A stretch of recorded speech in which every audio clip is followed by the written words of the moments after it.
नमस्कार, कृषि समाचार में आपका स्वागत है। मैं हूं संयुक्ता। आइए देखते हैं आज कृषि समाचार में क्या है खास।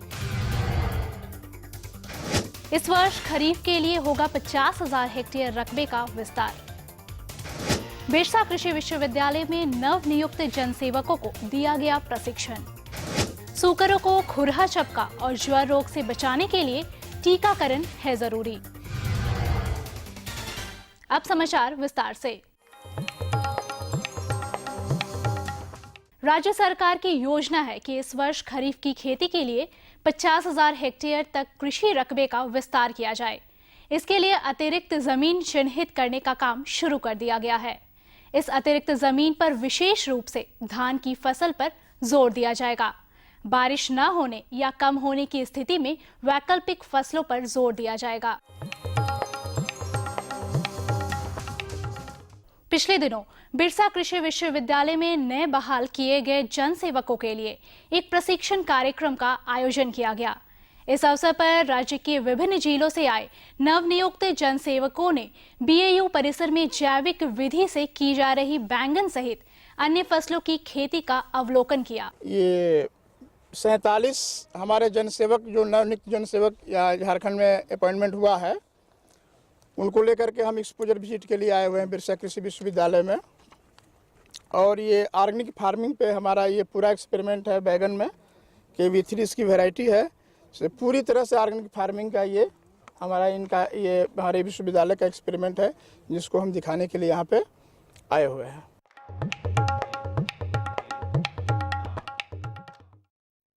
सूकरों में फैलने वाले विषाणु जनित रोग है खुरहा चपका और सूकर ज्वर। ये संक्रामक बीमारियां हैं जो बहुत तेजी से सूकरों को अपनी चपेट में लेती है। इससे बचाव के लिए 8 सप्ताह के सूकर छवनों को खुरहा चपका का टीका और 6 माह के सूकरों को ज्वर का टीका दिलवा देना चाहिए। सूकरों को विषाणु जनित बीमारी खुरहा चपका हो जाने पर उनके खुर में घाव और मुंह में फफोले जैसे छाले हो जाते हैं, जिससे उन्हें खाने और चलने में काफ़ी तकलीफ होती है और कई दफ़ा उनकी मृत्यु भी हो जाती है। ये दो जो बीमारियां होती है, सूकर ज्वर जिसको स्वाइन फीवर कहते हैं और खुरहा चपका रोग यानी FMD, ये दो जो बीमारियां होती है, इसमें आपको बाज़ार में इसके जो टीका है जो उपलब्ध है। पहला जो टीका है उसका नाम है स्वाइन फीवर सूकर ज्वर टीका या स्वाइन फीवर वैक्सीन, और दूसरा जो टीका है FMD टीका यानी खुरहा चपका जो है वैक्सीन जो है टीका, ये आपको बाज़ार में उपलब्ध है। और स्वाइन फीवर जो टीका है वो आपका यहाँ पे वेटनरी डिपार्टमेंट LRS में कांके में भी ये उपलब्ध है। आप हमारे किसान भाई वहाँ से इसको ले सकते हैं और अपने सूकरों का टीकाकरण समय से कराएं। जो किसान आने वाले महीनों में हल्दी की फसल लगाना चाहते हैं, वो इस फसल से बेहतर उपज लेने के लिए केसरी, राजेंद्र सोनिया, दुग्गीराला और तेकुरपेट नामक उन्नत प्रभेदों का चयन कर सकते हैं। इसकी उपज क्षमता 80 से 100 क्विंटल प्रति एकड़ है। हल्दी की खेती के लिए दोमट केवाल या काली मिट्टी वाले खेतों में उन्नत किस्म वाले हल्दी लगाए जाएं तो किसानों को बेशक बेहतर उपज मिलेगी। केसरी और राजेंद्र सोनिया नामक उन्नत किस्में 8 महीने में तैयार हो जाती हैं, जबकि दुग्गीराला और तेकुरपेट 9 महीने में तैयार होती है। इन सभी किस्मों के कंद उच्च गुणवत्ता वाले होते हैं और इनकी उपज ताज़ा कंद 80 से 100 क्विंटल प्रति एकड़ है।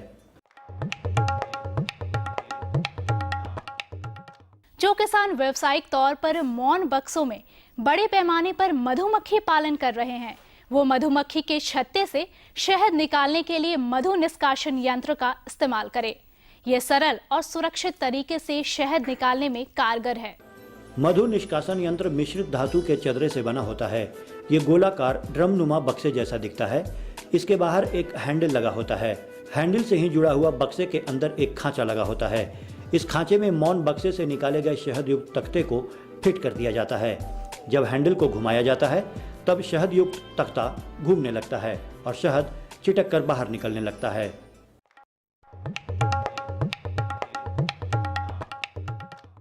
आज जिस सफल किसान से हम मिलने वाले हैं, उनका नाम है बैजनाथ महतो।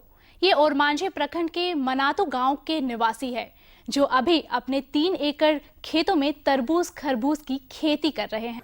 बैजनाथ महतो मुख्य खाद्यान्न फसलों सहित सब्जियों की खेती तो करते ही हैं, लेकिन उनके पास कुछ ऐसे खेत भी हैं जिससे मौसमी व्यावसायिक फसल तरबूज और खरबूज की भी ये बहुत अच्छी खेती कर लेते हैं। अभी ये अपने 3 एकड़ भूमि में तरबूज और खरबूज लगाए हुए हैं। बचपन से ही कृषि से तो लगा हुआ था ही, और मेरा हमेशा जो है सो यह सोच था कि मैं कैसे जो है सो इस खेती में मैं दूसरे से मैं कंपटीशन करता था, जो कि आज मैं इस खेती को ऐसा जो है सो बेहतर किया, इतना संघर्ष किया, और उसी का परिणाम है कि आज मुझे जो है सो आज खेती में जो भी मुनाफा मिला, और आज मैं एक सफल किसान जो है सो। और अब एक नजर राज्य के 3 प्रमुख शहरों के मौसम के मिजाज पर।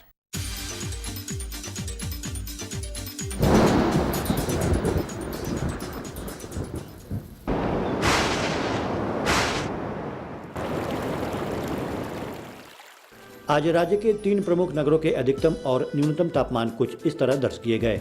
रांची का अधिकतम तापमान 30.8 डिग्री सेल्सियस और न्यूनतम 15.7 डिग्री सेल्सियस। जमशेदपुर का अधिकतम तापमान 32.3 डिग्री सेल्सियस और न्यूनतम 18 डिग्री सेल्सियस। मेदिनीनगर का अधिकतम तापमान 32 डिग्री सेल्सियस और न्यूनतम 15 डिग्री सेल्सियस। और अब मंडी भाव में आइए नजर डालते हैं अनाजों के भाव पर।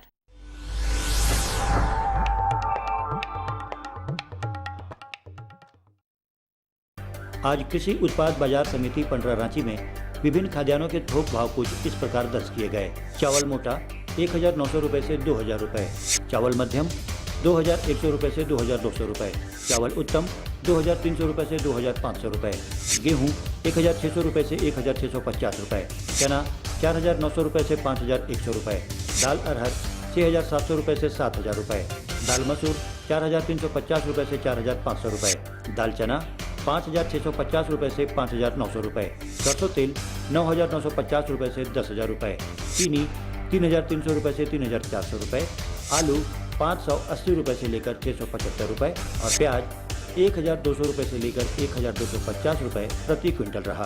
कृषि समाचार में आज इतना ही। अगले दिन अगले अंक में फिर मुलाकात होगी कुछ ताज़ा तरीन खबरों के साथ। तब तक के लिए दीजिए इजाजत। नमस्कार, जोहार। ये लो और बताओ। बस। अरे ये क्या भैया जी, बस इतनी सी रासायनिक खाद? किसानी छोड़ रहे हो क्या? किसानी नहीं, नादानी छोड़ रहे हैं। मिट्टी की जांच कराई है। अब तो लालाजी जितनी जरूरत है उतने ही उर्वरक खेत में डालेंगे। हाँ, किसान भाई आज ही अपने जिले की नजदीकी भूमि परीक्षण प्रयोगशाला में मिट्टी की जांच जरूर करवाएं और मिट्टी में पोषक तत्व, नमी व पौधे के विकास को देखते हुए केवल जरूरत के अनुसार ही पोषक तत्व डालें। और हाँ, मिट्टी में गंधक, जस्ता, बोरोन जैसे सूक्ष्म पोषक तत्वों का पता लगाना भी न भूलें। उर्वरक और जैविक खाद के सही उपयोग से भूमि का उपजाऊपन बनाए रखें, उत्पादकता बढ़ाएं, खर्चा घटाएं और बहुमूल्य विदेशी मुद्रा बचाने में भी सहयोग दें। और हाँ, धीमी गति से नाइट्रोजन उपलब्ध कराने वाले उर्वरकों जैसे नीम लेपित यूरिया को प्राथमिकता दें और यूरिया का पत्तों पर छिड़काव करें। अरे वाह, तू तो सचमुच समझदार हो गया रे। अधिक जानकारी के लिए संपर्क करें जिला कृषि अधिकारी या किसान कॉल सेंटर। अम्मा खाना दे दो ना। सबर कर गोलू, अभी दाल नहीं गली है। तू फिक्र ना कर गोलू की अम्मा, अब की बार अपनी दाल खूब गलेगी। क्या मतलब जी? अब की बार NFSM के तहत दाल की पैदावार को बढ़ाने के तरीकों को दिखाने के लिए देश में 1000 क्षेत्र चुने गए हैं, जिसमें हमारा इलाका भी आ गया है। पर इससे हमें क्या फायदा? हमें 5 एकड़ खेती के लिए खाद और कीटनाशक के अलावा बढ़िया बीजों की एक मिनी किट भी मिलेगी। इतनी दाल का करेंगे क्या जी? अरे भगवान, सरकार ने दलहन का समर्थन मूल्य भी खूब बढ़ा दिया है और इनकी खरीद का भी पूरा इंतजाम कर लिया है। इससे आमदनी बढ़ेगी और फिर हमारा गोलू अच्छे स्कूल में जाकर के कृषि वैज्ञानिक बनेगा। हाँ, रबी फसलों की कटाई हो रही है इस वक्त और निश्चित रूप से आप भंडारण के लिए भी चिंतित हो रहे होंगे। कई ऐसी तकनीकें हैं जिनसे हम सही ढंग से इनकी कटाई करें या भंडारण करें तो अधिक से अधिक मुनाफा हमें प्राप्त होगा। कौन कौन सी जानकारियां होनी चाहिए, आज इसी विषय पर बातचीत करेंगे जीवंत फोन इन कार्यक्रम के तहत। और हमारे साथ स्टूडियो में हैं डॉक्टर DK रुसिया, जो कि बिरसा कृषि विश्वविद्यालय में कृषि अभियंत्रण विभाग में बतौर अध्यक्ष कार्यरत हैं। इस कार्यक्रम में आपका बहुत बहुत स्वागत है रुसिया साहब। नमस्कार। नमस्कार। किसान भाइयों, अगर आप इनके भंडारण या कटाई के संबंध में कोई भी जानकारी चाहते हैं तो सीधे सीधी विशेषज्ञ से बात कर सकते हैं। तो नोट कीजिए हमारा फ़ोन नंबर। हमारा फ़ोन नंबर है 065122826607। तो किसान भाइयों, जुड़िए हमारे साथ और अपनी तमाम समस्याओं को हम तक पहुंचाइए ताकि आपको हम अधिक से अधिक जानकारी दे सकें।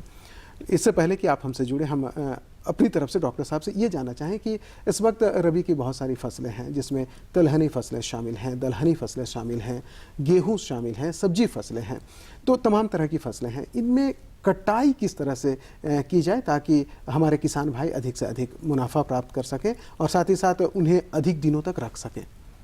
हमारे किसान भाई अभी तक जो इससे कटाई कर रहे हैं वो हम देखते हैं कि देसी हसुआ से करते हैं। देसी हसुआ से काटने में इनके हाथ में भी जोर पड़ता है, फलक्रम जिसको हम लोग बोलते हैं। दूसरा यहाँ पे मसल्स में भी जोर पड़ता है।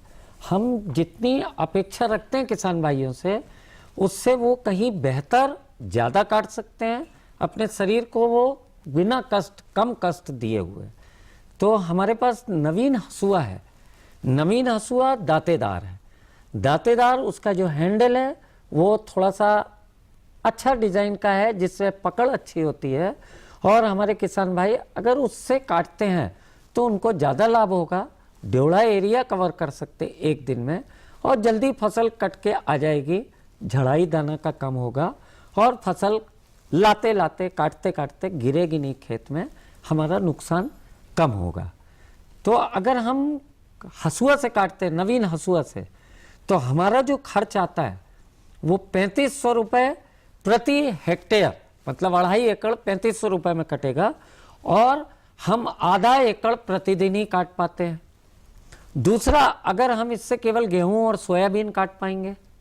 अगर हम थोड़ा सा दलहनी फसलों को देखते हैं तो हमारी जो फसलें गुच्छेदार हैं और मोटे डंठल वाली हैं, तो इनको हमको हसुआ से ही काटना होगा, इनको हम मशीन से नहीं काट सकते हैं।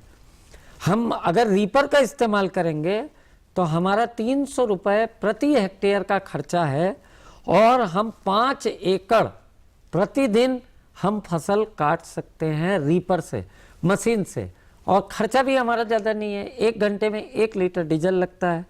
तो उसमें क्या होगा, हम केवल उसमें किसान भाइयों के लिए बता दें हम जानकारी में, केवल हम उससे खड़ी फसलें काट सकते हैं, जैसे गेहूं है, सरगुजा है, सब अच्छे से कट जाएगा। लेकिन हमको मोटे डंठल वाली और जो गुच्छेदार लतर जिसमें थोड़ी सी आ जाती है, वो सारी फसलें हमारी चाहे सब्जियां क्यों ना हो, वो सब हमको हसुआ से काटना होंगी।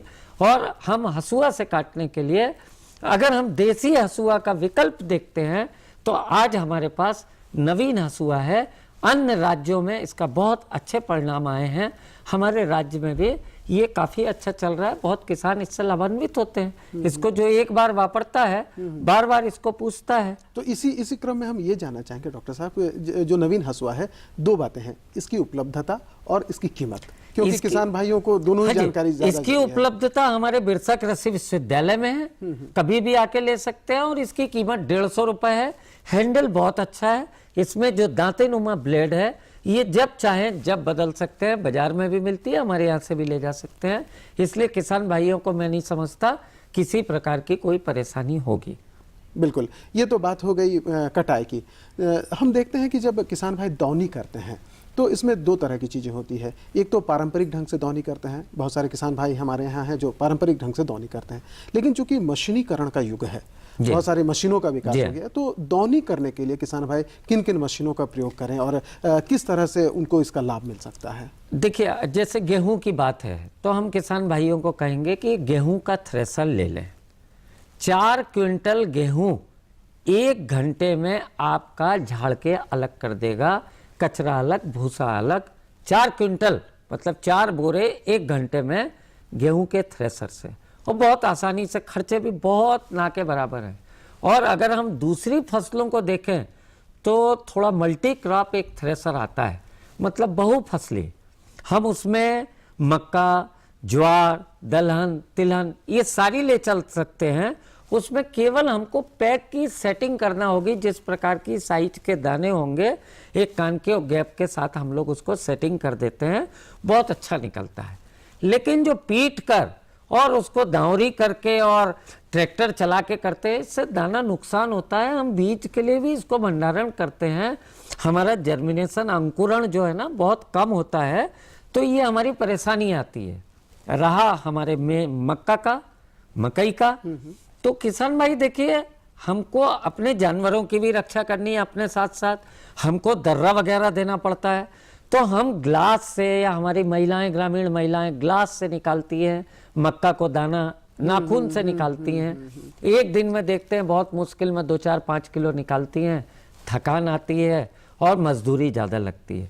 एक मेज सेलर आता है जिसमें आप मक्का को 2 बार घुमाएं, एक मोटा हिस्सा है, एक पतला हिस्सा, 2 बार घुमाएं और पूरा दाना निकल जाए, और बिल्कुल अच्छी तरह से दाना निकल। और उसकी खास बात एक और है, उसका हर दाना मक्के का अगर आप उसको बोआई करेंगे, हर दाना आपका अंकुरित होगा। ये उसकी बहुत बड़ी विशेषता है। और 75 रुपए का आता है हमारे यहाँ बिरसा कृषि विश्वविद्यालय में। आप कभी भी हमारे विभाग में आके कभी भी ले सकते हैं। यानी कि कम खर्च और अधिक लाभ। 1 क्विंटल प्रतिदिन एक महिला उससे दाना छुड़ा सकती है। दाना तो कितना वो उसको काफी आप आसान ये है। बताइए। एक तो दिन भर हमारी नाखून से मजदूरी तकलीफ कितनी भी होती घटती है। और हम मक्का को ढेर लगा के रखें, उससे अच्छा है हम एक बोरे में मक्का के दाना को रख लें। और रहा सवाल हमारा सोयाबीन का, तो सोयाबीन का एक छिलाई यंत्र आता है जिसको हम सोयाबीन को 80 किलो प्रति घंटे हम सोयाबीन को अलग से कर सकते हैं, और सोयाबीन के लिए वो काफी लाभदायक है। बिल्कुल। जीवंत फोन इन के तहत हमारे साथ डॉक्टर रुसिया हैं और आप उनसे बहुत सारी जानकारियां प्राप्त कर सकते हैं। तो जुड़िए हमारे साथ और तमाम सवालों का आप जवाब पाइए। रुसिया साहब, ये तो बात हो गई दौनी की। अब हम आते हैं सीधे भंडारण पर। सबसे महत्वपूर्ण हिस्सा जो होता है, बहुत सारे ऐसे किसान भाई हैं जो काफ़ी बड़े पैमाने पर खेती करते हैं, और जब भंडारण की बात आती है तो बहुत बड़ी समस्या हो जाती है। जैसे आपने कहा कि थ्रेसर के द्वारा या तरह तरह की चीज़ें हैं उसके द्वारा मशीनीकरण का पूरा उपयोग है, तमाम हमारी फसल झड़ के आ गई। लेकिन जब भंडारण की बात आती है तो बहुत सारी सावधानियाँ अपनानी पड़ती है। तो भंडारण के दौरान हमारे किसान भाई कौन कौन सी सावधानियाँ अपनाएं? देखिए किसान भाई, बड़ी महत्वपूर्ण चीज़ है, आपके साल भर के भोजन का सवाल है। अगर आप अच्छे से नहीं रखेंगे तो हमारे दाने में फफूंद भी आ जाती है, कीड़े मकोड़े भी लग जाते हैं, रोग भी लग जाता है, उसका कलर भी बदल जाता है, और फिर तरह तरह की और भी चीज़ें उत्पन्न होती हैं, चूहे वगैरह भी खाने लगते हैं। तो देखिए, अगर हमसे आप थोड़ा राय लेंगे तो मैं कहूँगा कि ज़मीन में बोरे पे ना रख के उसको अगर किसान भाई हमारे पटरा पे रखते हैं, पटिया पे, ताकि जमीन से जो नमी निकलती है वो सीधे असर उसको ना करे। अमूमन हम देखते हैं कि जो किसान भाई गेहूं वगैरह रखते हैं वो बोरा पर लेकर उसे डालते हैं, सीधे जमीन पर और दीवार से सटा के रख देते हैं। ये नहीं होनी चाहिए। ये नहीं, दीवार से गैप रखें, क्योंकि बाहर का मॉइस्चर जो नमी होती है वो दीवार में भी शीत आ जाती है जमीन में पानी होने के कारण, और उससे शीत से फफूंदी आने के संभावना रहते हैं। दूसरा, जिस बोरे में हम रखें, हमको वो बोरा को गर्म पानी के साथ एक बार ट्रीटमेंट करना चाहिए। उसमें हम क्या करें कि मेलाथियान 3 मिलीलीटर 1 लीटर पानी में 3 मिलीलीटर मेलाथियान को डालें 1 लीटर पानी में, और गर्म करें उस पानी को, और उसमें बोरा को 1 घंटा तक भिगा के रखें।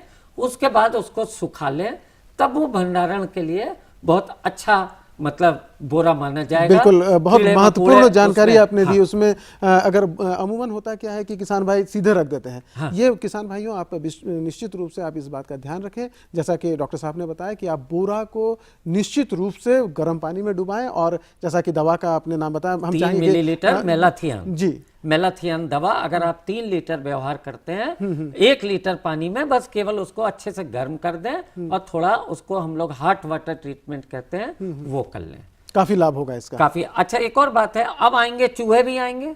जहां अनाज आपका घर में पहुंचा खेत से, तो चूहे आएंगे।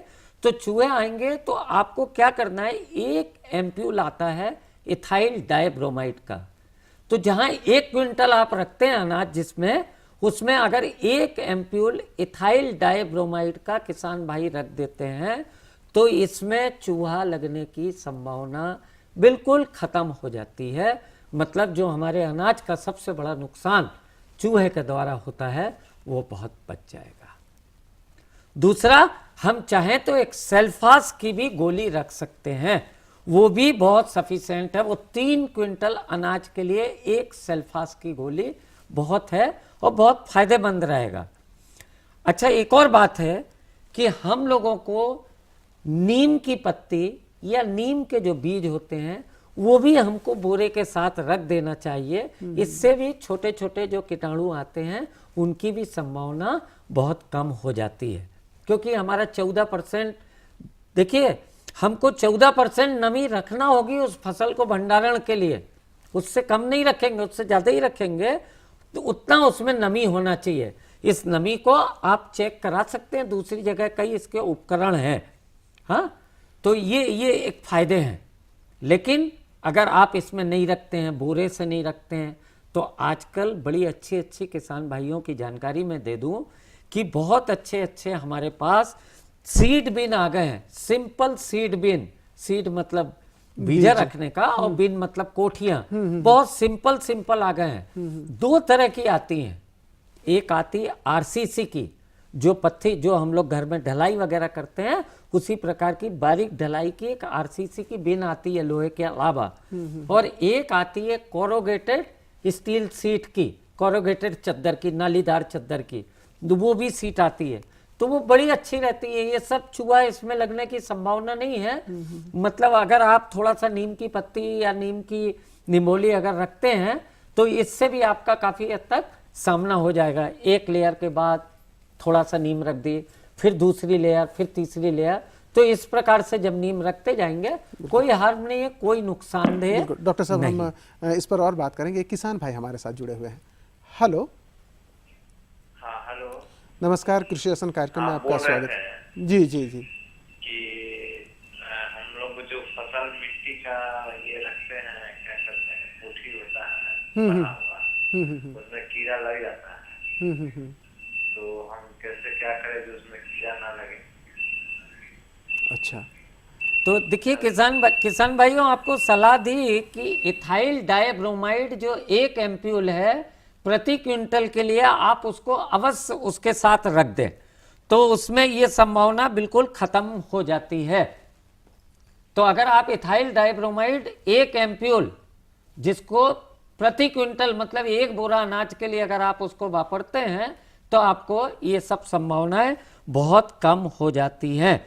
दूसरा, अगर मान लीजिए हम लोग जो भंडारण बीज के लिए हम लोग रखते हैं, अभी तो आप खाने के लिए रख रहे हैं, जो बीज के लिए रखते हैं तो मिथाइल पैराक्सियान का पाउडर आता है, मिथाइल पैराक्सियान उसका पाउडर आता है।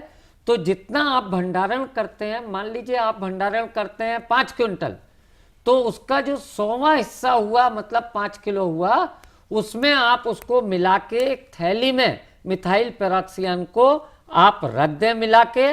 लेकिन इतना ध्यान रखें कि आप उस भंडारण किए गए बीज को अपने खाने के प्रयोग में किसी भी तरीके से न लाएं। बहुत महत्वपूर्ण बात आपने बताई। बिल्कुल। हम इस पर एक प्रश्न डॉक्टर साहब मेरे मन में भी आया। आपने बहुत सारी दवाओं का नाम लिया, तो जब किसान भाई उसको रखेंगे तो उसमें भी बहुत सारी सावधानी की जरूरत है। जैसे आपने सल्फास की गोली की बात की, तो उसको किस जगह पर रखें और किस तरह, क्योंकि घर में बहुत सारे किसान भाई हैं जिनके छोटे छोटे बच्चे हैं, कभी हाथ लग जाए, कुछ लग जाए। आप एक सल्फास की गोली, आपको अगर ज्यादा वो लगता है तो किसान भाई क्या करें, जो प्लास्टिक वगैरह आती है ना, पॉलीथीन, आप उसको डायरेक्ट हाथ में न लेके हाथ में एक पॉलीथीन चढ़ा लें और पॉलीथीन चढ़ा के तब उसको रख दें सीधे वो बोरे के अंदर। ये उतनी ज्यादा जहरीली नहीं है, सल्फास की जो गोली है उसको सीधे रख देंगे उस पर। इसको आदमी के खाने से ज्यादा नुकसान है, चूहा वगैरह खाएगा तो तुरंत मर जाएगा। बहुत ज्यादा जहरीली नहीं, लेकिन जहर तो रहेगा ही, तब तो इससे चूहा वगैरह मर जाते हैं। तो ये सारी चीजें, तो जैसा मैंने आपको बताया कि 100वां हिस्सा भंडारण का आप मिथाइल पैराक्सियान को उसमें मिला के और एक थैली में बना के उसके साथ में रख दें, आपके किसी भी प्रकार के कीड़े मकोड़े फफूंद वगैरह जो कुछ भी बीमारियां आने की संभावना रहती हैं वो वो नहीं सब होगी। किसान भाइयों बिल्कुल नहीं आएगी। एक और किसान भाई हमारे साथ जुड़ गए हैं। हेलो, लगता है उनके साथ हमारा संपर्क नहीं हो पा रहा है। आप एक बहुत महत्वपूर्ण बात बता रहे थे कि जो हम अनाज रखते हैं खाने के लिए और जो भंडारण के लिए रखते हैं, तो दोनों में क्या मतलब महत्वपूर्ण क्या अंतर रखें हम? भंडारण की बात जब हम बीज रखते हैं तो उसकी बात कुछ महत्वपूर्ण अलग होगी। हाँ, ये बड़े आपने मुद्दे की बात हमारे किसान भाइयों को बोली है। देखिए, एक बार हम भंडारण करने के बाद जो बीज का है उसको हम केवल उसी समय खोलते हैं जिस समय हमको उसकी जरूरत बुवाई के लिए आ पड़ती कि अब उसकी जरूरत है, उसको हम बार बार नहीं खोलते हैं। और जो हम अपने खाने के लिए भंडारण करते हैं, जैसे उसका तरीका है हमारा, हम बहुत जगह मोराई बनाते हैं। मोराई नंबर में देखिए तो अभी नहीं लगा।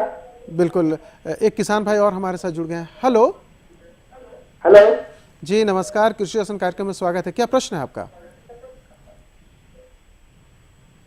हेलो हेलो, हाँ बिल्कुल, आपकी आवाज हम तक आ रही है। क्या जानना चाहते हैं? बताए ना आप, जो गेहूं हम लगाए हैं तो उसको हमको झाड़ना है। आप बताएं कि ट्रैक्टर वगैरह से झाड़ना नहीं है उसको। तो जो उसको झाड़ने के लिए जो मशीन है उसका कीमत क्या है? हाँ किसान, तो जानकारी। हाँ किसान भाइयों, आप हमारे, अगर आप हमारी बात सुन सक रहे हैं तो व्हीट थ्रेसर आता है, गेहूं का थ्रेसर, जिसमें 3 HP, 2 HP और 5 HP तक की मोटर लगी रहती है। 5 HP की वो 28 से 30 हजार रुपए में आपको बढ़िया मिल जाएगा और 4 क्विंटल प्रति घंटा आप उससे झड़ाई कर सकते हैं। 28 से 30 हजार, 32 हजार रुपए का एक से एक अच्छे थ्रेसर आते हैं, केवल गेहूं का ये थ्रेसर। उसमें कोई परेशानी नहीं है, आपको भूसा भी बहुत बढ़िया मिल जाएगा उससे और गेहूं भी आपका झड़ के बिल्कुल एक जैसा आपका दाना बाहर हो जाएगा। और किसान भाई इसका व्यावसायिक इस्तेमाल भी कर सकते हैं। इसका आप अपना करने के साथ साथ आप दूसरे पड़ोसी किसान को भी मदद कर सकते हैं। चाहे तो आपने चूंकि पूंजी लगाई है तो आप उससे कम दर पे कुछ अपना पैसा लेके उसका भी झाड़ सकते हैं, तो इससे कल को वो भी लेने के लिए सक्षम हो जाएगा। डॉक्टर साहब, हम इससे पहले भंडारण की बात कर रहे थे, बीजों के भंडारण की, जिसकी जानकारी अधूरी रह गई थी। आप किसान भाइयों को कुछ खास बात बताना चाह रहे थे कि भंडारण के लिए क्या सावधानी वो अपनाए, बीज के भंडारण के लिए। हाँ, बीज के भंडारण के लिए हमने बताया आपको कि मिथाइल पैराक्सियान जो 100वां हिस्सा हमारा होता है फसल का, जिसको हम भंडारण कर रहे हैं, उसके 100वें हिस्से में आप मिथाइल पैराक्सियान को मिला देवें और अच्छे से, और उसको चावल में सर, हेलो, उसको रखने का क्या तरीका बताओ? हाँ, क्या बता रहे हैं? क्या चावल रखने का तरीका पूछ रहे हैं आप? हाँ, गिरी लग जाता है। अच्छा, चावल रखने का तरीका जानना चाहते हैं किसान भाई हमारे साथ। देखिए, हमारे किसान भाइयों को एक चीज बता दें, चाहे धान रखना हो या गेहूं रखना हो, आप लोग जो देसी विधि अपनाते हैं, मोराई बनाते हैं, जो उसको हम लोग कुचड़ी भी बोलते हैं, छोटा, जो क्या करते हैं, धान के पुआल की जो रस्सी बना के और उसको उमेट के और आप जो कुचड़ी या मोराई बनाते हैं, आप उसमें रखते हैं कि अगर थोड़ी सी ज्यादा नमी रहेगी तो वो उसमें सोख लेगी। लेकिन मैं किसान भाइयों को सलाह दूंगा कि किसान भाई, आप उसको थोड़ा सा बढ़िया से धूप में अच्छे से फैला दें और 14% से ज्यादा नमी ना रखें, और उसको क्या करें, जैसा जैसा मैंने आपको बताया बिल्कुल वैसा ही कि बिल्कुल वैसा ही एक एम्प्यूल, चाहे तो आप मेलाथियान रखें, उसमें बोरा में मिला के उसको बोरे को गर्म पानी में रखें, दीवार से अलग हट के रखें, पटरा पे रखें, बिल्कुल दीवार से सटाएं ना। बिल्कुल, तो ये तमाम बातें किसान भाई अगर ध्यान रखेंगे, उम्मीद है आपको आपके प्रश्न का उत्तर मिल गया होगा। किसान भाइयों, जैसा कि आपने सुना कि रबी फसलों की कटाई और भंडारण का क्षेत्र जो है वो काफ़ी विस्तृत है और हम सावधानी अपनाकर इससे लाभ प्राप्त कर सकते हैं। डॉक्टर रूसी, आप हमारे स्टूडियो में आए, हमारे किसान भाइयों को इतनी अच्छी जानकारी दी, इसके लिए आपका बहुत बहुत धन्यवाद। और किसान भाइयों, हम चाहते हैं कृषि दर्शन की पूरी टीम के साथ विदा। नमस्कार, जोहार।